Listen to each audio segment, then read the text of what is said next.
वहीं प्रयागराज में गंगा का जल अचानक हरा हो जाने से लोग हैरत में आ गए हैं। शहर के रसूलाबाद, पापामाऊ से लेकर संगम तक के गंगा का सफेद जल अचानक हरा हो गया है।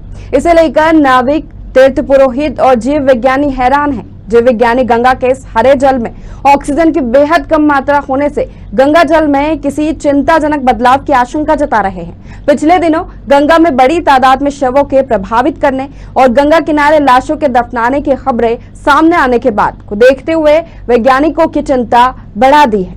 देखिए हमारी एक खास रिपोर्ट। गंगा का जल अचानक हरा हो जाने से यहाँ के नाविक, तीर्थ पुरोहित और जीव विज्ञानी हैरान हैं। गंगा किनारे पूरे समय मौजूद रहने वाले तीर्थ पुरोहितों और नाविकों का कहना है कि दशकों से वह गंगा किनारे रहते आ रहे हैं, लेकिन गंगा जल को सफेद या मटमैला होने की जगह कभी हरा नहीं देखने को मिला।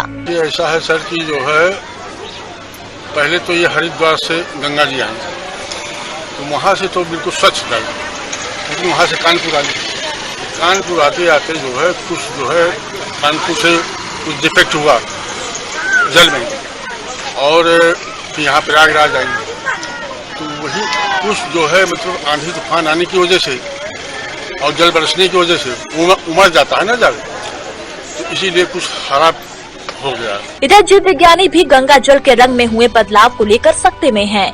गंगा जल की प्रकृति में पिछले 25 वर्षों से शोध करते आ रहे इलाहाबाद विश्वविद्यालय के प्राणी विज्ञान विभाग के पूर्व अध्यक्ष और जल विज्ञानी प्रोफेसर संदीप मल्होत्रा कहते हैं कि पिछले साल ऐसे ही लॉकडाउन के इसी समय गंगा जल के तकरीबन प्रदूषण मुक्त होने की सुखद खबर आई थी। तब इस बार लॉकडाउन में गंगा जल प्रदूषण मुक्त होने की जगह हरा पड़ जाने की बात इस मायने में चौंकाने वाली है कि इससे गंगा जल की संरचना प्रभावित हो सकती है। उनका कहना है कि हरे रंग के इस गंगा जल में ऑक्सीजन तेजी से कम हो गई है, जिसे लेकर वैज्ञानिक चिंतित है। इससे गंगा जल के जलीय जीवों को खतरा भी हो सकता है। प्रयागराज में आजकल गंगा का पानी अपना रंग बदलता हुआ मालूम दे रहा है। इसकी विशेषताएं क्रमानुसार हर महीने में जो उतार चढ़ाव हो रहे हैं उनसे देखा जाए तो इसका जो पानी का जल घुलित ऑक्सीजन का स्तर है उसमें काफ़ी जाने माने परिवर्तन हो रहे हैं, जो हमारे लिए जीव जंतुओं के लिए बहुत ज़्यादा अच्छे नहीं हैं। तापमान के हिसाब से पानी में जल घुलित ऑक्सीजन में बदलाव होता है, ये सर्वविदित है, लेकिन ये भी बहुत अजीब सी स्थिति देखी गई थी कि जब सारे लॉकडाउन के समय में शहर की गतिविधियां बंद कर दी गई थी 2020 में, और उस समय से हम तुलना करें तो पानी में ऑक्सीजन का स्तर गिर गया था। पानी में गंगा में उनको छोड़ा जाने से रोका गया था, तो जल में ऑक्सीजन का स्तर काफ़ी बढ़ गया था, और ये ऋषिकेश में 12 तक नापा गया उस पीरियड में, जब 2020 की स्थिति, ये मार्च अप्रैल के महीने में 2020 में जब ये लॉकडाउन शुरू हुआ था।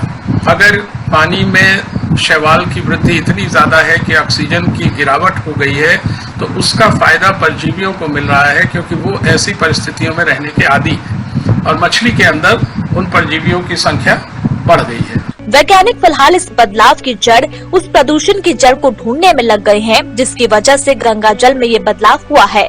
वैज्ञानिकों का कहना है कि लॉकडाउन की वजह से कानपुर के चमड़े के कारखाने और टेनरिया बंद है। ऐसे में इस जलीय प्रदूषण की सबसे बड़ी परंपरागत वजह अपने आप खत्म हो जाती है। अब गंगा के तटों पर उत्पन्न हुआ कोई ऐसा प्रदूषण ही इसकी वजह हो सकता है, जो पिछले 1 महीने के अंदर जन्मा है।